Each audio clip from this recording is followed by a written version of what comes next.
reminds me, there was a lot of tea drinking and coffee drinking and just general drinking went off in Plymouth over the Sounds more weekend. like it, yeah.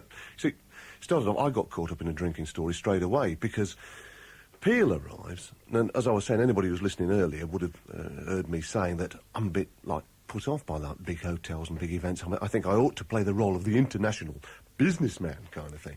Now, Peel's less equipped for that than I am, because he's really a fish out of... He only brought one shirt, for instance. He was here about 4 days, and he kept complaining. Then he kept going up to people in hotels and in the restaurant. I'm sorry, do I smell? I've only got one. I said, just shut up about it, yeah? Nobody noticed. We could always say it was the fish key. But no, there you go. Anyway, the first morning, Peel's about 3 doors down the corridor to me, you see, and I'd ordered, coffee and a paper in the morning, because international businessmen will do that. I mean, I don't want them to think I'm not. You always do it anyway. Yes, but then suddenly there's this at the door, and wake up, is it just like, and I thought, blimey, so I said, it must be the coffee. Come in! Come in! I said, get out of bed, I'll pull me jams. Go out the door. Open the door, Peel's standing there. Is it time for breakfast? I said, what? I said, what time is it? I looked at my watch. I said, 7 o'clock. I've read my watch an hour wrong. I thought it was 8 o'clock. I said, go to your room. Sit on your bed until I call you. I slammed the door. I thought, I don't want us to seem like non-international businessmen. I said, give them the game away. Go and sit on the bed there. And then I'd ordered coffee between 7:30 and 8, because it's a bit like loose, they got to deliver. And you like to read the paper? I like to read the paper. Yes. But I started to get edgy. I thought, now, I can't just say to Bill, oh, come on, let's go and have breakfast, because then Mr. International Businessman gets his coffee and he's not there, and they've sussed. They've realised I'm an ordinary twerp. I'm supposed to be an international whiz kid. And so I'm sitting on the bed myself. There's Peel in one room, me and another sitting waiting. And it's about 8 o'clock, about another hour, about 5 to 8. Coffee comes, because then I'm, thank you, Mr. International Businessman. Here's 6pence for you. Goodbye. So then I'm trying to get it gone. Trying to gulp down these 2 cups of hot coffee. You see, so the problem down there, though, is not coffee, because when I finally get out into the street, Peel went off with old Tatey there and do his little interviews and so on, driving about. I said, nope, walk round Plymouth. Water. That's the problem, no, quite seriously, of course, because they've got this water shortage, and right in the middle of Plymouth they've got this big thing that says the amount of water Plymouth consumed yesterday and the amount it should have consumed, and it said it should have had 12 million gallons, but it had 15 million gallons, and this has got to be pulled back. So I thought, no water shall pass my lips. I am with you, Devon man. Kind of thing, no nonsense. So I immediately set off, being a cultural chap and a man of the world, I set off for the Grand Theatre, and then I set off for the bank. Both of which happened to be pubs in Plymouth, as I walked about. You see, a lot of Plymouth, obviously, you must realise, because of the war and so on, Blitz and so on, I mean, a lot of it was just wiped out. A lot of the old buildings disappeared and so on, and obviously there's been a lot of redevelopment. And then I suddenly spotted this Grand Theatre as I'm walking along, and I thought, oh, a bit dinky for a Grand Theatre. Went in, of course, the actual theatre had disappeared, so the pub next door is called the Grand Theatre.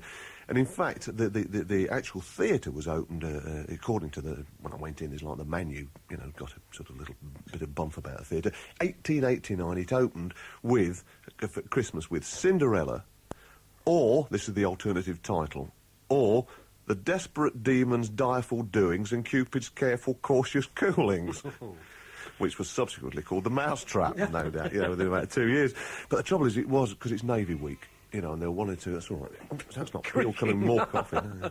So, with it being Navy Week, of course, you turn up lunchtime at the pub at half a lager, and of course, immediately somebody comes up to you, yeah, well, you did, yeah, and you think, you've never drunk a pint faster, so you say, yes, that's right, and a lot of seamen who are a little bit out of it, ordering taxis, they seem to just drive, taxis full of seamen, arms waving, whizzing round town, so you got, whoop, I could have poured it on the floor almost as quick as I managed to drink it, and I set off, I went off to the bank.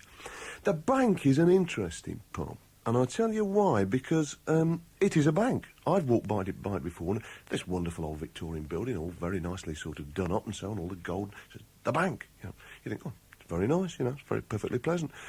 Then you realise that what it is, whereas most people, brewers often, they take a pub and then turn it into something horrendous, don't they, like a Wild West saloon or a Tudor mansion.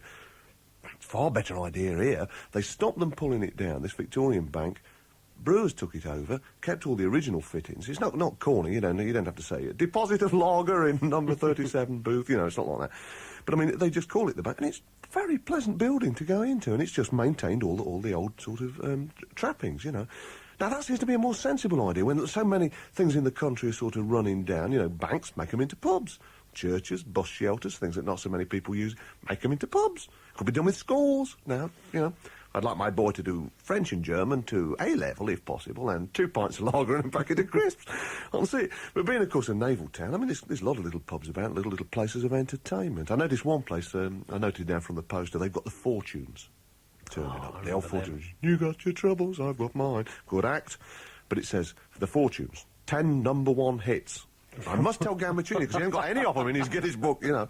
So anyway, but I'm looking for culture. The Fortunes, unfortunately, weren't there, so I couldn't see them. But so being a cultural chap, I went round to the art gallery. Interesting exhibition that's still on this week, just briefly, by an artist you'd very well known internationally, but you very rarely see his work together. A Chilean artist, of all things, from South America, obviously, from Chile. Mata is a sort of an old veteran who was an early surrealist and influenced a lot of the sort of New York big painters like Jackson Pollock and Rothko and all these famous guys. And there he is. There's his stuff there in Plymouth, his touring exhibition. I went round to the Arts Centre, where I've been before on my sort of artistic travels. They got a nice exhibition called Underwater, being a Plymouth thing that's just on for, I think, again this week, which is different artists' view of things underwater. The sculptor Julian Opie had quite a nice piece, which seemed to be a little sort of construction of I don't know, glass or plastic or something, something you can see through, and it's actually got live fish whizzing in. I don't know whether they do anything special, but it looked interesting. They've got, you see, you'd think something like Plymouth, you think, oh no, cultural desert. It's not like that at all. The Art Centre's got Alfred Hitchcock season starting off, and got a nice restaurant, full of hippie food, of course, I mean, beans and all that sort of thing, but very nice. And I went to a new place for tourists that, I say it's not that new, it's a very old place, but it's only just really opening up in the way this year that they want it to be as a museum, really. It's a place called the Merchant's House, and it's one of the oldest houses in Plymouth, and it was obviously owned by somebody in about 1580 or something like that. They've done the whole place out very nicely with bits of historical things.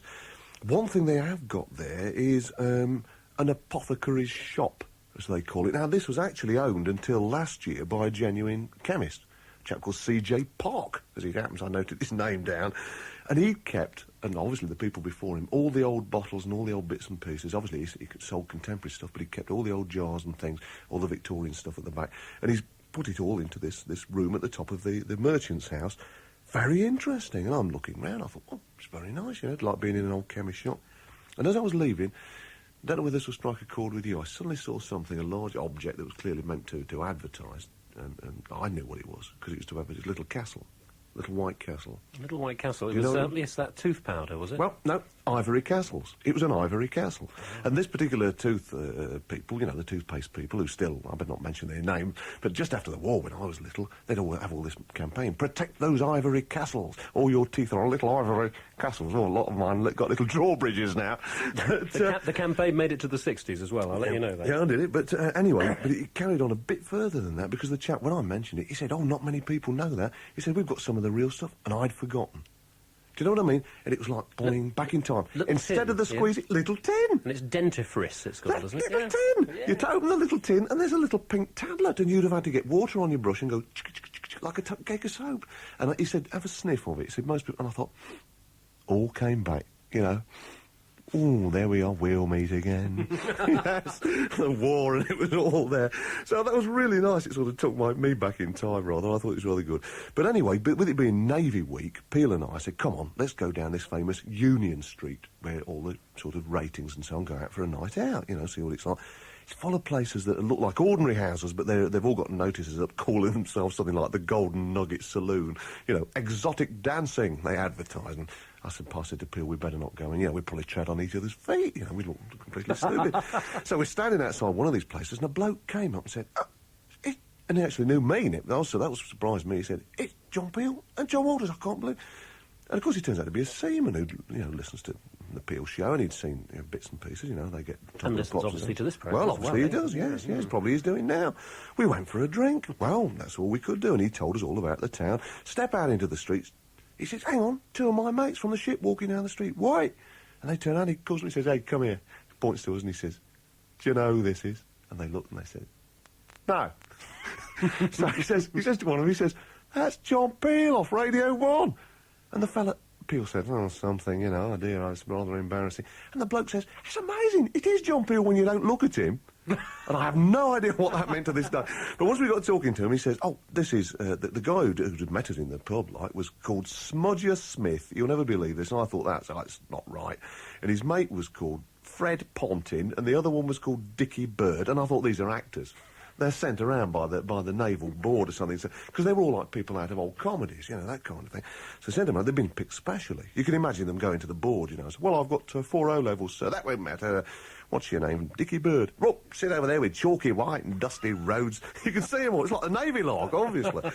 So anyway, and they actually do think in military terms, you know. And Peel was introduced, and he says, here's John Peel. He's an army bloke.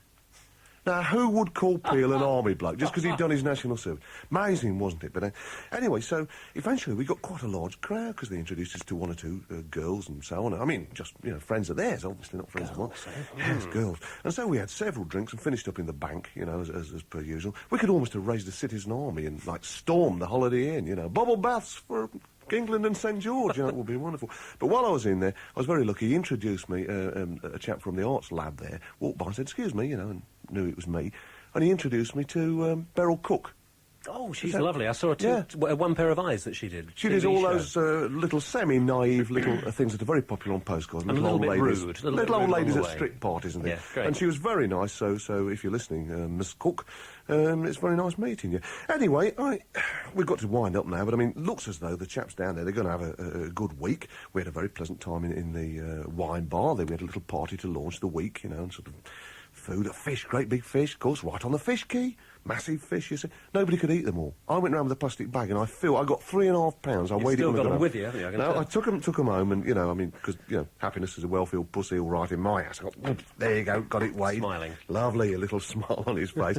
But I thought I can't just take something home for the cat. I've got to take something home because the Barbican's very nice, the views are very nice, everything's beautiful down there. But they've got some nice little shops, antique shops and gift shops selling nice little things. So, hang on.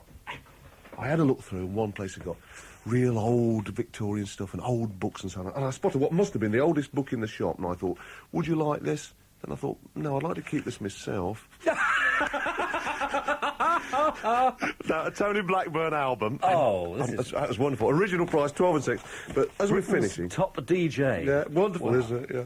So, hey, he's in this room. A picture of him in here. Yes, excellent. Yes, there's pictures of Tony. We'll have a look at this while the record's playing, but before you get the record on, here is what I eventually saw in a gift shop. And I went in and I said, is this real? And the woman said, yes, it really is genuine. And I said, do people buy it? And she says, yes, Americans buy a lot. And I said, well, I know, I've seen their charts. But this, Richard, seemed to be the thing for you. If you'd like to open it while we get the record on. It cost me 50p, and I brought it all the way from Plymouth for you. Genuine Dartmoor pony droppings that they sell for 50p a packet. It says here, there's nae better.